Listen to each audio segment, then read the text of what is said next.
Here's a completely rewritten version of the script, preserving the exact meaning, structure, sequence of ideas, tone, and emotional impact while using fresh, original wording to ensure it's 100% copyright safe and plagiarism free. The language is natural, engaging, and human-like, with a call to subscribe to your channel included at the end. I'm Emily Harper, 30 years old, and life has drilled one truth into me. People don't transform because you plead with them. They only shift when the weight of staying unchanged becomes unbearable. I hadn't learned that lesson when I met Daniel. He was 27, the kind of guy who could stride into any space and ignite it. His laughter, charm, and energy pulled everyone in like moths to a flame. At first, that glow warmed my heart. Later, it left me scorched. We'd been together for a year and a half when we decided to share an apartment. By then, I knew his patterns by heart. Tuesdays, Thursdays, Fridays, Saturdays, always some bar, some club, one drink turning into a marathon until sunrise. Sundays were for brunches that spilled into afternoon cocktails. He could burn through $300 or $400 in a week, cash he didn't have. And who covered it? Me. Because, as he put it, he was between gigs. I tried to rationalize it, told myself it was just a phase, that his wild streak would settle. But the longer we cohabited, the more his lifestyle choked me.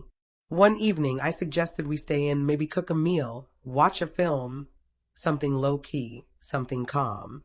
Daniel whirled on me, his voice cutting like a blade. Emily, why are you trying to mold me? This is who I am. I blinked, stunned. Mold you? I'm just asking for a night in. I'm not trying to change you, I said, choosing my words carefully. I'm just thinking about our finances. He snorted. Finances? I'm a people person. I thrive on crowds, on energy. That's what fuels me. I get that, I replied softly, but the bar bills. Oh, come on, he interrupted, his laugh sharp and bitter. You knew me when we met. I was dancing on a table. Don't try to make me some dull stay-at-home guy. That's not my goal, I said.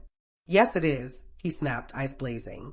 You want to reshape me into your ideal boyfriend who sits home sipping herbal tea. I almost chuckled at the ridiculousness. Tea. I've never mentioned tea. You know what I mean, he shouted. I'm not changing. This is me. Deal with it or don't.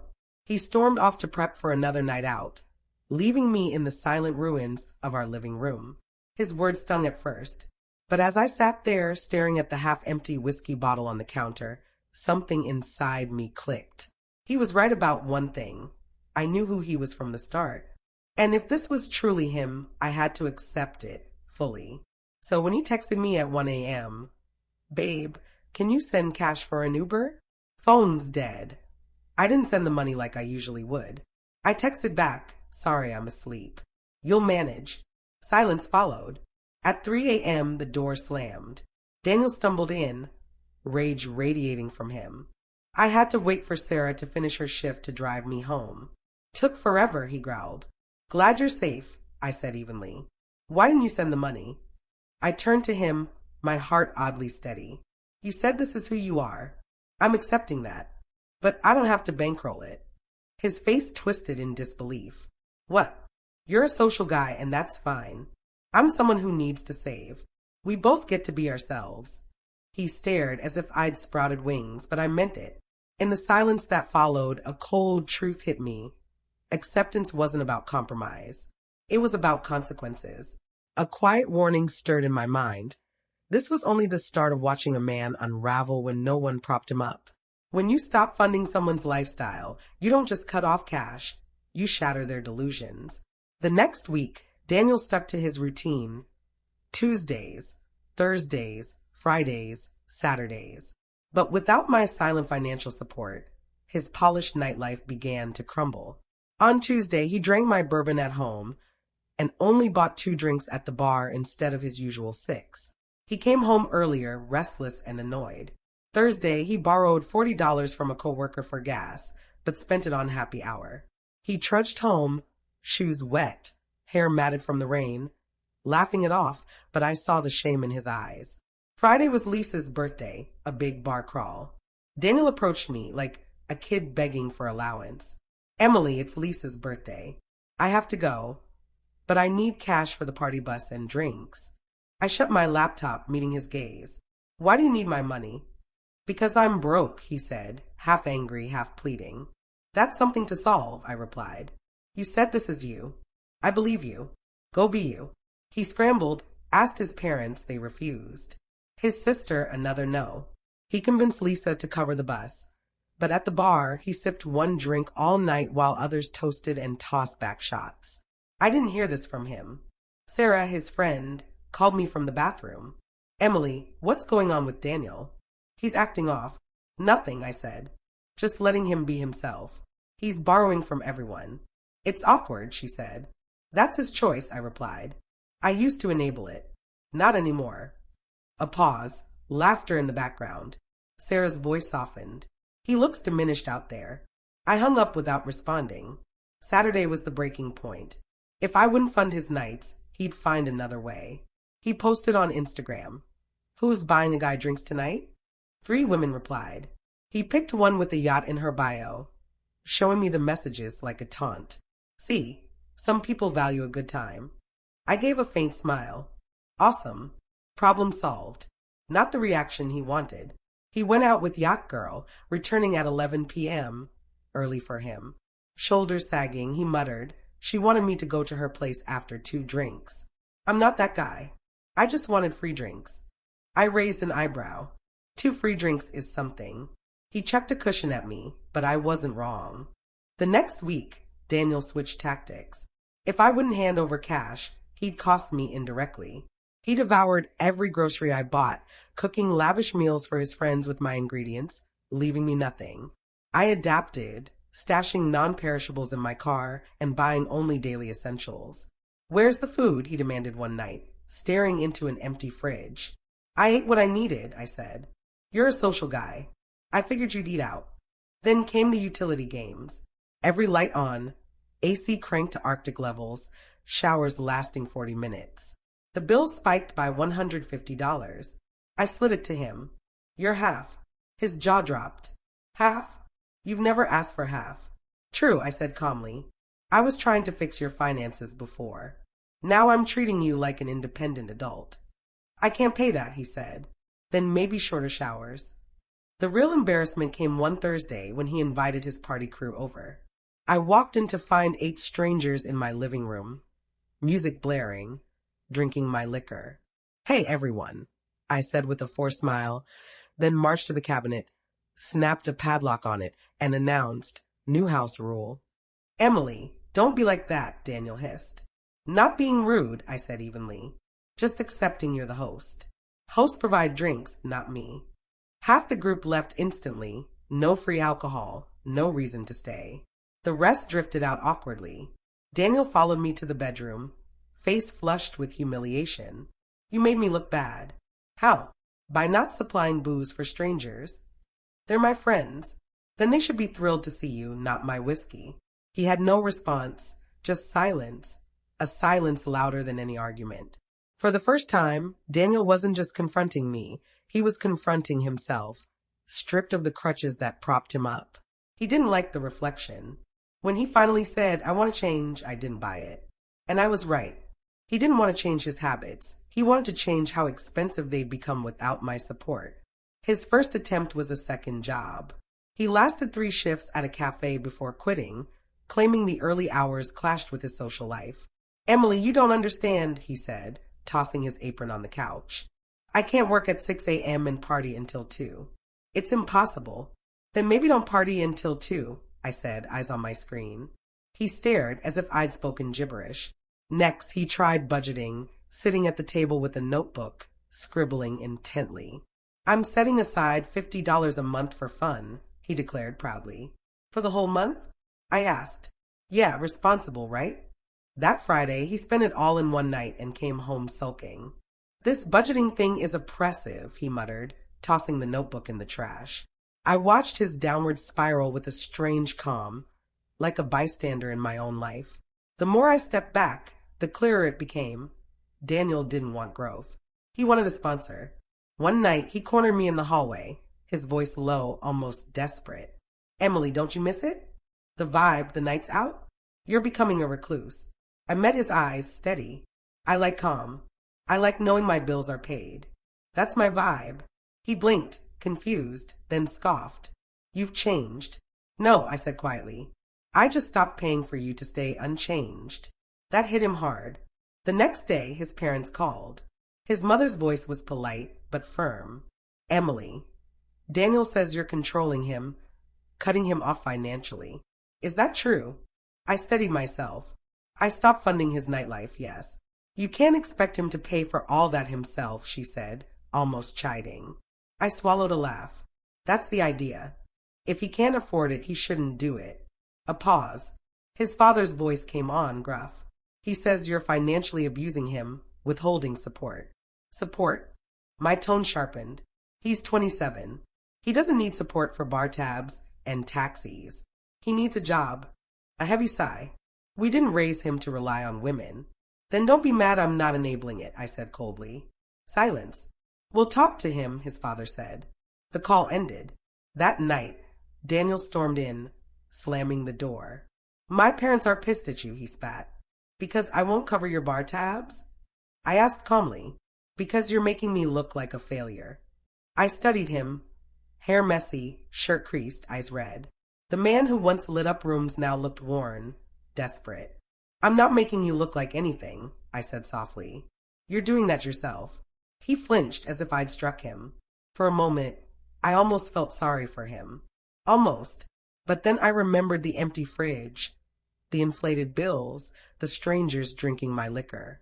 The pity faded. What unnerved me most wasn't his anger. It was the calculation in his eyes, like he was already scheming his next move to keep his lifestyle alive. I knew if I didn't stand firm, I'd lose myself in his chaos. Daniel always turned defiance into a show. But when the show stopped working, when I stopped applauding, he got cruel. It started subtly. He ate every grocery I brought home, cooked lavish dinners for his friends with my food, leaving me nothing. I adapted, storing dry goods in my car trunk, buying only what I needed daily. Where's all the food? He demanded one night, glaring at the empty fridge. I ate what I needed, I said. You're a social guy. I figured you'd eat out. He wanted a fight. I didn't give him one. Then came the utilities. Lights blazing in every room. AC so cold it felt like winter. Showers long enough to drain the hot water twice.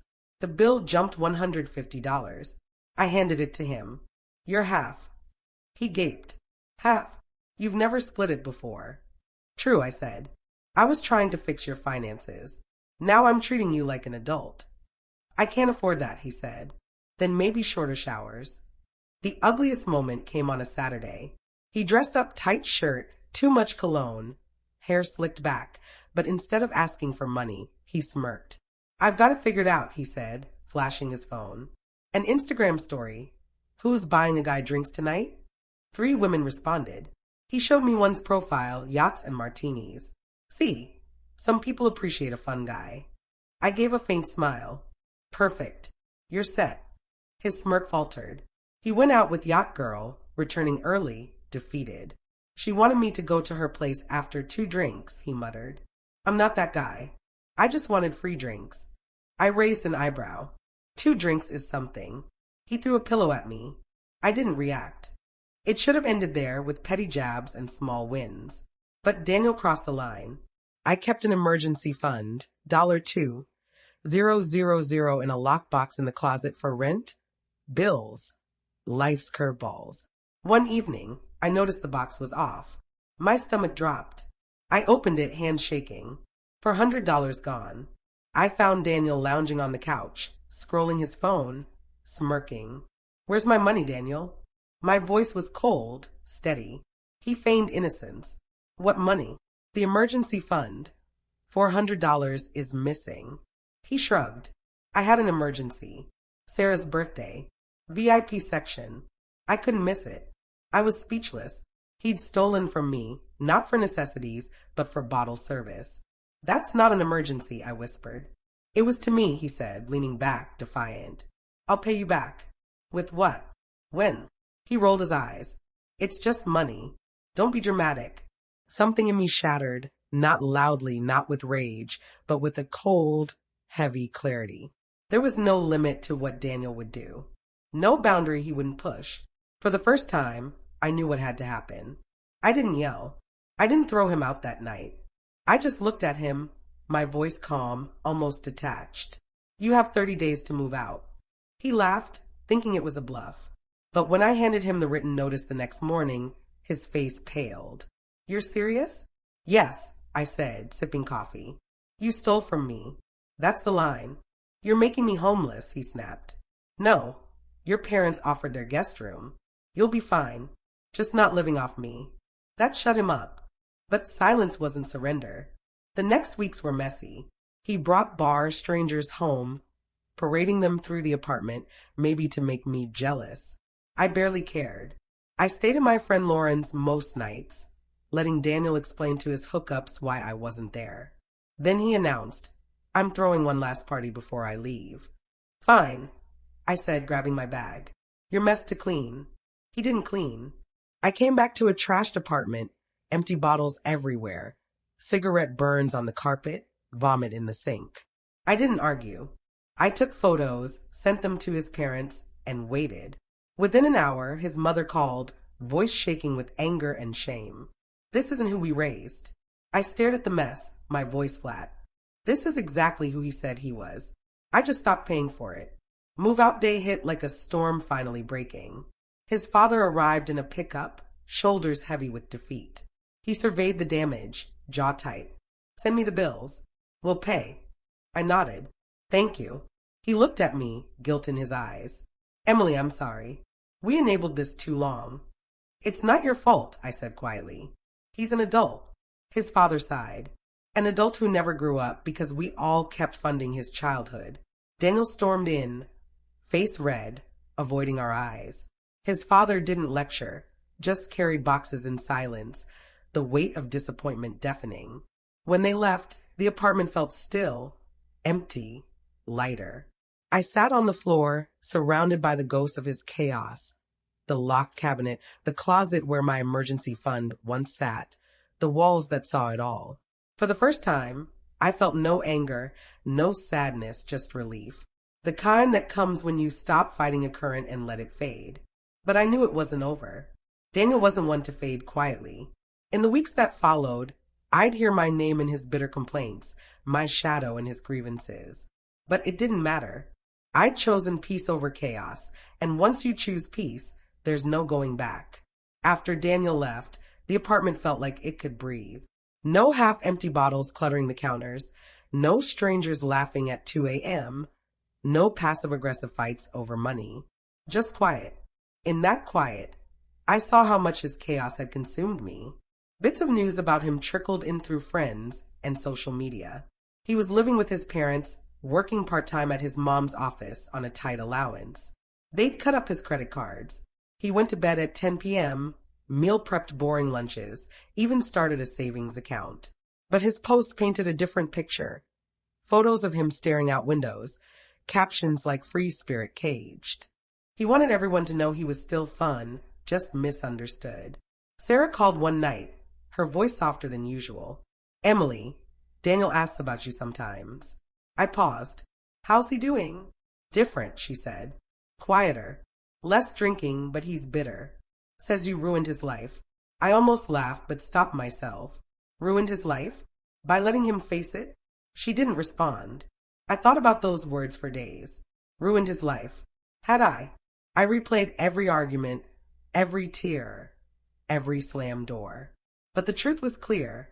I hadn't ruined anything. I'd stopped funding his fantasy.